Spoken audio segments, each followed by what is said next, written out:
હમણાં બેસરભાઈ ભાદાણી છે ને આપણા કૃષિ મંત્રી, મને કે આજ જ બપોરે મને ફોન આવ્યો, મને કે બાપુ 2 ડબ્બા તેલના હું બોલ્યો છું મૂક્યા. મેં કે મૂક્યા શેણા લોટી લેતો જાય યાર.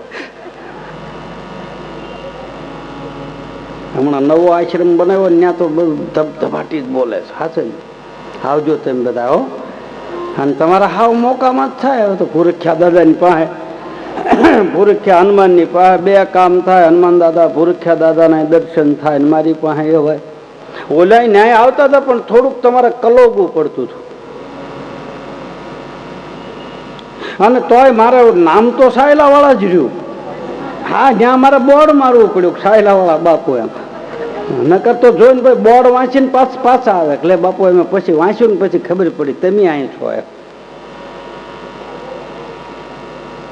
કારણ કે 10-12 વર્ષ હજી ત્યાં આપણે સાયલા આશ્રમ ચાલુ જ છે. હજી ત્યાં હરિહર ચાલુ છે, એમનું કામકાજ બધું ચાલુ છે. ભગવાને મને 2 ઘર કરાવ્યા. આમ 2 ઘર નહીં હો પાછા, ચોખવટ કરી દો.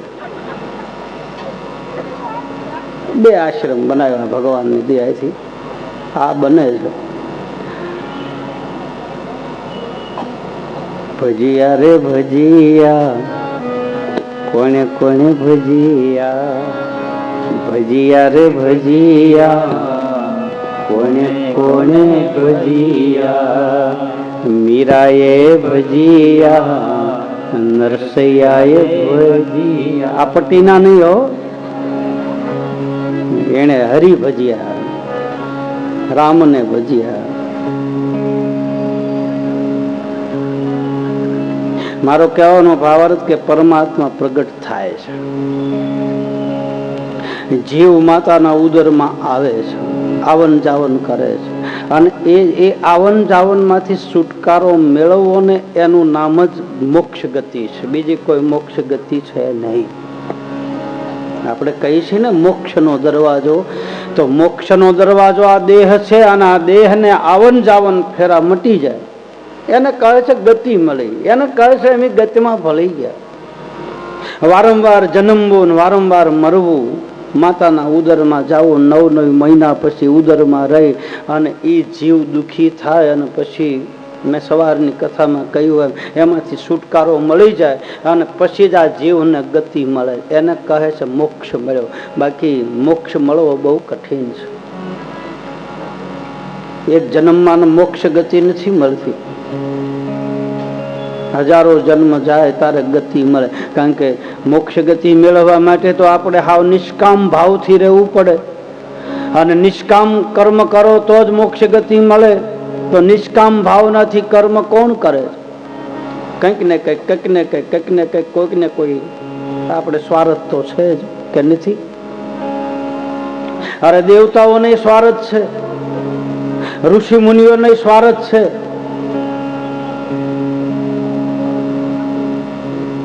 કોને સ્વાર્થ નથી?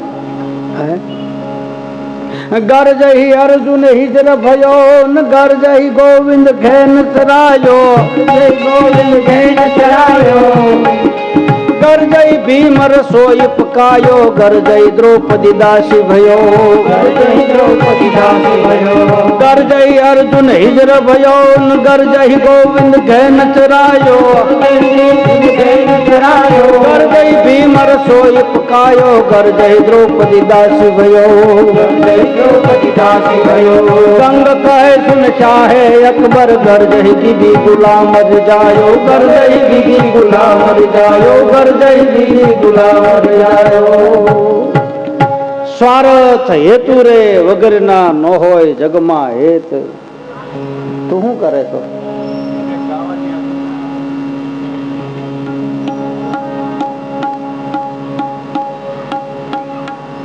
એ ખરખું કરીને મૂકી દે. ગાવાની પેટ મારે નથી જોઈતી. એમને રહેવા. હું કહું એમ કહે, તું કે એમ નહીં થાય. હું કહું તારે આપજો. કારણ કે મને એમ થાય આ શું છું એમ વધી ગયું કાંઈ, કે મારી બેટરી વધી ગઈ, શું છું એમ.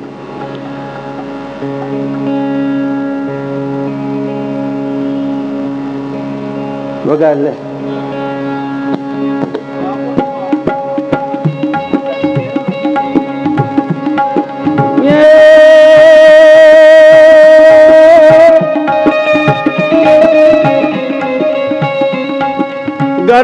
અર્જુન હિજર ભયો ગરજઈ ગોવિંદ ઘેન સરાયો ગરજઈ ભીમ રસોઈ પકાયો ગરજઈ દ્રૌપદી દાસી ભયો ગરજ બડી इस लोगन में गरज बिना कोई आवे न जावे बिना कोई आवे न जावे रंग कहे सुन शाहे अकबर गरज ही बीबी गुलाम मरी जायो गरज ही बीबी गुलाम मरी जायो गरज ही बीबी गुलाम मरी जायो स्वार्थ लागे करही सब प्रीति जारे जारे जगत में स्वार्थ होय तारे ज बधाय प्रेम करे छे स्वार्थ पूरो थई जाय એટલે કોઈ કોઈનું કોઈ છે નહીં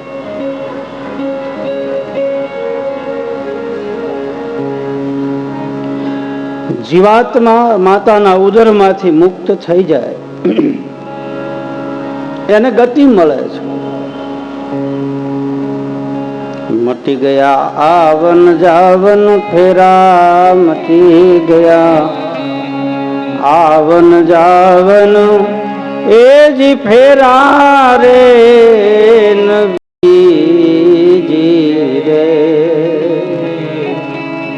समृत सुधरे मन खा मेरा रे दास होथी मोरार साहेब ना शिष्य ત્યાંથી એક આખી ધારા ઉગમ ફોજની શરૂ થઈ ઉગમ ફોજ છે ને એ દાસ મોરારની ધારામાંથી શરૂ થઈ અને ત્યાંથી બાપા શબ્દ બધાને લાગ્યો લાભુરામ બાપા ગોરધન બાપા શ્યામજી બાપા રામ બાપા શ્યામ આ ઉગમ ફોજ આખી કબીર ધારામાંથી એક નવો ફાટો નીકળ્યો મૂળ એનું સ્થાનક ગણો મૂળ એનું ઉદ્ગમ સ્થાન ગણો તો સાહેબ પરંપરા સતનામ સાહેબ અને ઈ ધારાની માલપા દાસ હોથી થયા અને દાસ હોથી નું આ ભજન છે એ જી અલ્લાહો નબીજી રે એ જી કાચી રે માટીના कोडिया बनाया लाला तुम्ही रे नबी आम रंग तो लगाया घेरा घेरा रंग तो लगाया घेरा घेरा रे नबी रे समृत सुधरे मन खा मेरा रे જેના ફેરા ટળી જાય એને ગતિ મળે મારો કહેવાનો સુર એ છે કે પરમાત્મા પ્રગટ થાય છે તો પરમાત્મા જ્યારે આવવાના હોય ત્યારે વાતાવરણ પલટો મારે છે માને આ શુભ શુકન થવા લાગ્યા છે ધીરે ધીરે માના ઉદરની અંદર પરમાત્માએ પોતાનું દિવ્ય તેજ પધરાવ્યું છે એટલે માને સગર્ભા સ્થિતિનો અનુભવ થાય કે મારા ઉદરની અંદર કાંઈક છે મારા ઉદરની અંદર કાંઈક છે અને સમય જાતા શ્રાવણ મહિનો આવ્યો અને શ્રાવણ મહિનામાં બીજના દિવસે સર્વપ્રથમ વિરમદેવજી મહારાજ વાંજિયા મેણા ભાંગવા માટે અજમલજી મહારાજને ત્યાં પ્રગટ થાય છે દેવતાઓએ આકાશમાંથી પુષ્પની વૃષ્ટિ કરી અને જય જયકાર થયો બોલીએ વિરમદેવજી મહારાજ દ્વારકાધીશ રામદેવજી મહારાજની કથા ધીરે ધીરે મુકામ તરફ જઈ રહી છે જન્મ ઉત્સવની કથા હરિ અજમલ ઘર અવતારી મેણા દેને હરખ અપારી આંગણાની અંદર 16 પગલા કંકુના પાડ્યા છે 16 પગલા નો અર્થ રામદેવજી મહારાજની ઉપાસના કરનારા સંતો અને ભક્તો એના જુદા જુદા અર્થ બતાવે છે.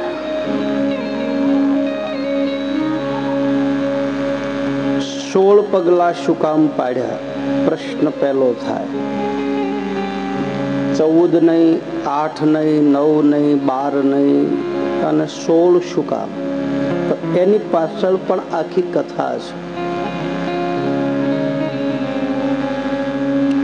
લાલ બાપુ એક ભજનમાં આ એક કડી બતાવે છે. ગુરુલાલ ગેબી. વાલો દ્વારિકાથી રણુજામાં આવ્યો, પછી 16 પગલા કંકુ ના લાયો. વાલો દ્વારિકાથી રણુજામાં આવ્યો, 16 પગલા પછી કંકુ ના લાયો. કહે લાલ દોઈ કર જોરી, રામા જુગ જુગ જય હો તમારી. ધન્ય ધન્ય હો કૃષ્ણ મુરારી, રામા જુગ જુગ જય હો તમારી. આ પહેલું પ્રમાણ. 16 પગલા પાડ્યા એ વાત નક્કી. રામદેવ કથામાં પણ બતાવે, આંગણ કુમકુમ પગલા પાડી અને ઉકળતી વાલે દેગ ઉતારી. તો સંતો આનો અર્થ બતાવે છે કે રામદેવજી મહારાજનો અવતાર થયો ને એ 16 કળામાં અવતાર થયો. એક એક પગલે એક એક કળા છે.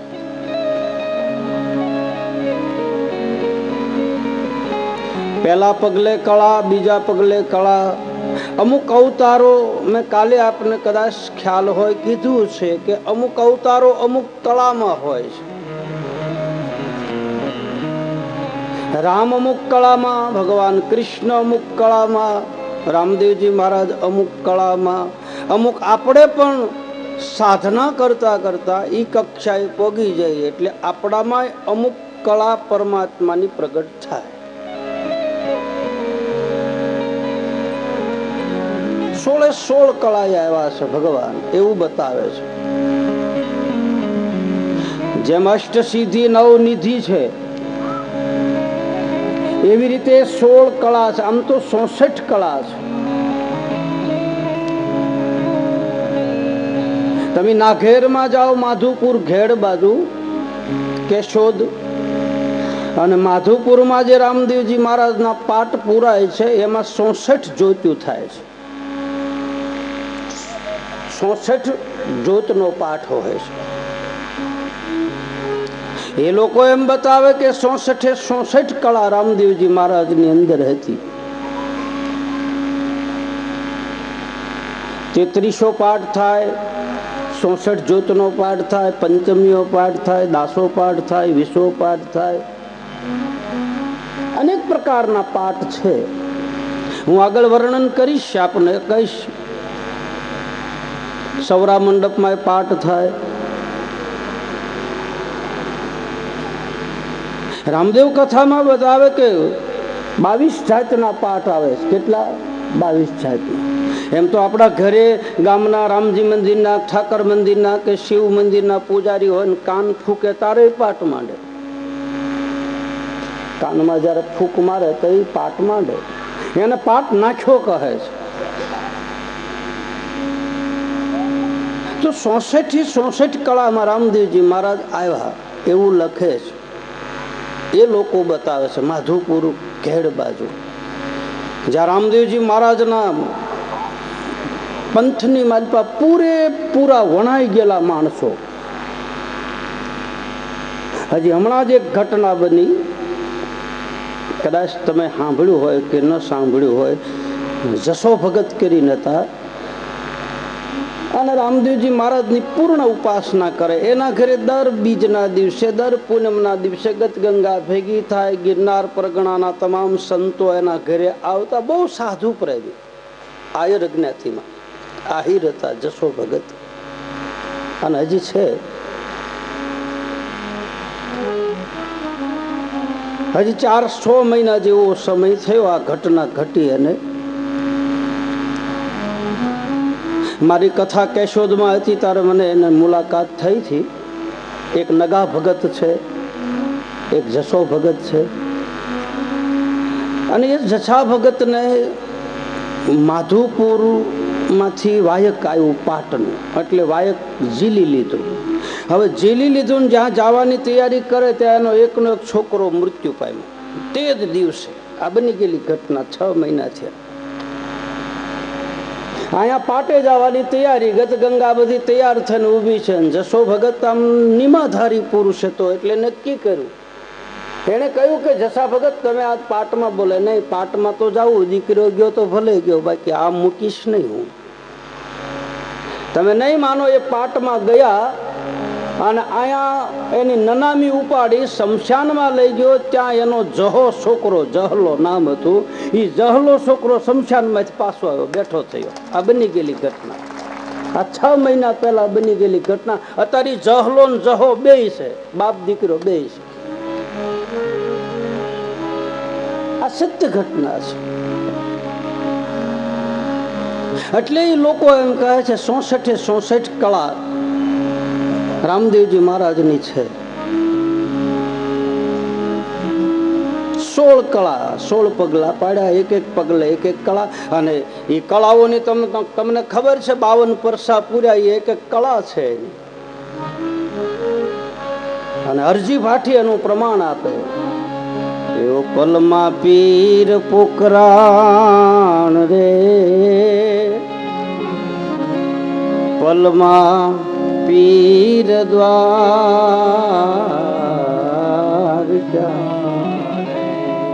એક પલમાં ઘડીકમાં દ્વારકા પોગે ને એક પલમાં ઘડીકમાં રણુજા. અને એના પગલા છે ને એ બહુ લાંબા પગલા છે. એ મોટી મોટી ડંફાસ્યું ભરીને હાલે.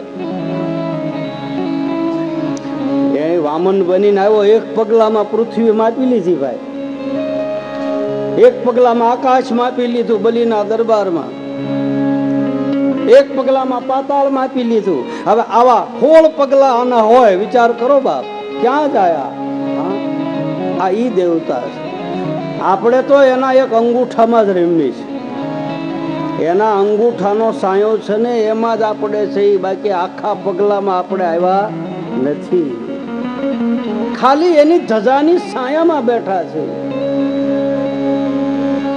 આખું પગલામાં જો આપણે બેહી ગયા હોય ને બાપ, તો એની કઈ ઓર વાર. હવે એક અંગૂઠા જેટલું આપણને જરાક મળી ગયું તોય આપણને એટલી બધી આમ આનંદ, નિજાનંદ પ્રગટ થાય.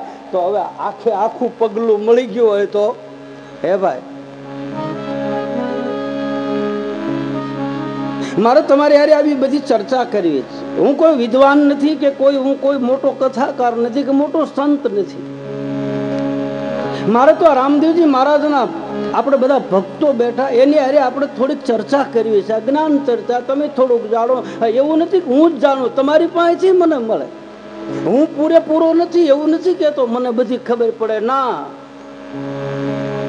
મને જેટલું હુજે છે એટલું કહું.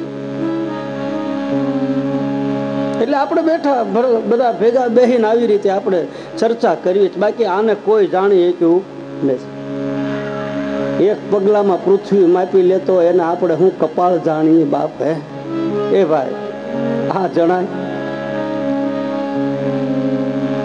7 સમુદ્રની સાય કરું, વનરાયને વાઢીને કલમ કરું, આ ધરતીનો હું કાગળ કરું, તોય હરિગુણ લખ્યા ન જાય, તોય આના ગુણનો કોઈ પાર નથી, એમ હરજી ભાઠી બતાવે.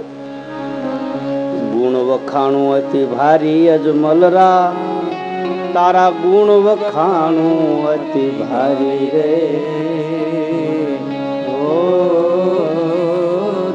આપણે તો કાલી કાલી ભાષામાં એના ગુણાનુવાદ ગાઈ, જેમ મા બાપની આગળ છોકરું કાલી કાલી ભાષામાં વાતું કરે અને એ કાલી કાલી ભાષા એના મા બાપ જ સમજે. મમ દે એટલે એ મમ જ આપે, વાવા પહેરાવે એટલે જબલું જ પહેરાવે. અને ગમે એવું છોકરું હોય ને તમે માની પાસે મોકલો ને છોકરાને ભલે ફાટલો બુસ્કોટ ગામડાની મારી પાસે એમ કે ફાટલું જબલું હોય અને માં આમ કરીને એમ કે હાલ મારો દીકરો બહુ ડાયો જબલું પહેરી લે તો એ જબલું પહેરી લે. બસ એ નથી જોતો કે ફાટલું છે કે મેલું. એને માના શબ્દ ઉપર માં એના શબ્દોને જાણે છે અને બાળક માના શબ્દો જાણે ને માં બાળકના શબ્દો. એમ આપણે આપણો બાપ છે એની પાસે બહેન આપણે કાલી કાલી વાતો કરીએ, બાકી એ જાણે આપણે શું કહેવા માગીએ છીએ. મને એટલી ખબર પડે, બાકી કોઈ પૂરેપૂરું નથી. મેં પહેલા તમને કહ્યું કોઈ પણ કથા પૂરેપૂરી કોઈ ગાતું નથી. કોઈએ હજી સુધી પૂરેપૂરી કથા કીધી અને કહેવા વાળા કદાચ મળી જાય તો સાંભળવા વાળા નથી પાછો, એ માથાકૂટ. અને કદાચ સાંભળવા વાળા મળી જાય તો આપણે એ પ્રમાણે પાછું હાલવાનું નથી.